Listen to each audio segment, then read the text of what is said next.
এই হলো এই সূরাটির সরল অনুবাদ। এই সূরা প্রসঙ্গে তাফসিরে ইবনে কাসিরে একটি বর্ণনা রয়েছে।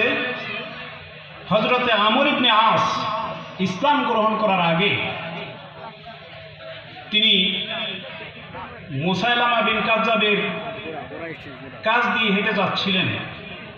মুসাইলামা বিন কাজ্জাব তাকে দেখে বলল, হে আমর, হে আমর, তোমার বন্ধু, তখনও কিন্তু তিনি ইসলাম গ্রহণ করেননি, তোমার বন্ধু মুহাম্মদ এর পক্ষ থেকে নতুন কোনো কথা আছে কিনা? আমর ইবনে আস বললেন যে হ্যাঁ আছে। ইদানিং তিনি অল্প কথার মধ্যে এমন কিছু গুরুত্বপূর্ণ কথা বর্ণনা করেছেন যেটা অনেক চমৎকার।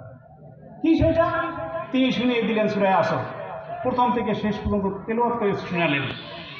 এবার মুসাইলামা কাজ্জাব বললেন যে আমার কাছেও একটা নাজিল হয়েছে। বলেন নাউযুবিল্লাহ।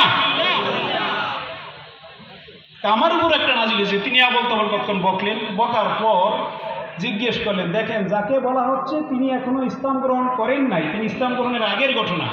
জিজ্ঞেস করলেন যে আমার উপরে যেই যা কিছু নাজিল হয়েছে এই সম্পর্কে তোমার মন্তব্য কি? আমর ইবনে আস বলেন যে আমার ধারণা তুমি একজন মিথ্যাবাদী। জোরে বলেন সুবহানাল্লাহ। মুসলিম, কিন্তু তারপরও সে বুঝে গেছে যে এইগুলো কোনো আল্লাহর বাণী হতে পারে না। আমার মতে তুমি একজন মিথ্যাবাদী। এই সূরার নাম হলো সূরা আসর।